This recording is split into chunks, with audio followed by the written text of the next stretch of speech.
नमस्ते, मनोहर श्रेष्ठ स्पोर्ट फेसनबाट।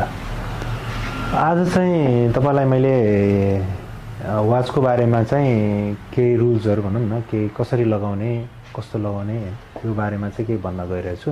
अगाडिको भिडियोमा पनि मैले वाचको बारेमा केही कुराहरू गरेँ।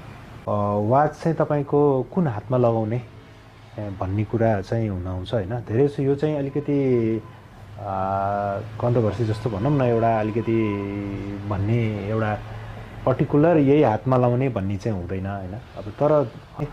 अब जुन तपाईँ यदि राइटी हुनुहुन्छ भने अभियसली लेफ्ट ह्यान्डमा चाहिँ लगाउँदा राम्रो हुन्छ। यदि लेफ्टी हुनुहुन्छ भने चाहिँ राइट ह्यान्डमा लगाइन्छ हैन, लगाउने गर्छन्। मैले पनि तपाईँलाई त्यही नै लगाउने सुझाव दिन्छु है।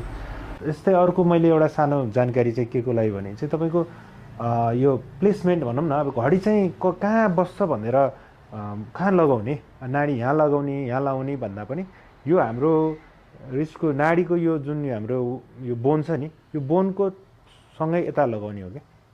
जस्तै मैले लगाइरहेको छु होइन, यो गऱ्यो भने हामीलाई यो हातहरू मुभमेन्ट गर्दा पनि यहाँ नबिजोस् होइन, नदुखोस्, त्यो हिसाबले ठ्याक्क यो बोनको साइडमा लगाउने होइन, न कि यता बढी। त्यो गरी चाहिँ हामीलाई यो रिस्टहरू चलाउन सजिलो होस्। हामीले धेरै जसो मैले देख्छु होइन, तपाईँको नाडीको एकदम ठुलो यहाँसम्म त्यो ठुलो आवाज लगाइरहेको देख्छु। त्यो चाहिँ नगरिदिनु होला। मर्मत गर्ने ठाउँमा लगेर तपाईँको 2-3 मिनटमा त्यो पिनले एडजस्ट गरिदिइहाल्नुहुन्छ।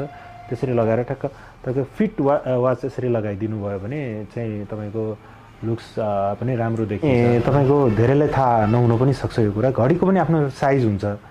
अब तपाईँको नाडी कत्रो छ त्यही अनुसारको चाहिँ घडीको डायल चाहिँ भएको घडी चुज गर्नुभयो भने राम्रो देखिन्छ। मेरो नाडी तपाईँको 6.5 इन्ची छ होइन, त्यही हिसाबले मैले यो 41 mm को अहिले मैले लगाइरहेको छु।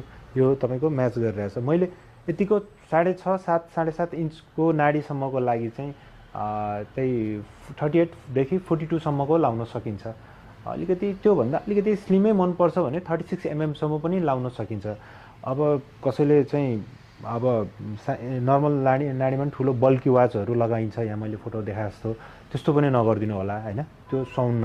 त्यही भएर रेगुलर आफ्नो नाडी अनुसार आफ्नो साइज पहिला हेर्नु होला, पहिचान गर्नु होला। त्यसपछि चाहिँ तपाईँले आफ्नो साइजको घडीहरू मगाउनु होला, किन्नु होला है त।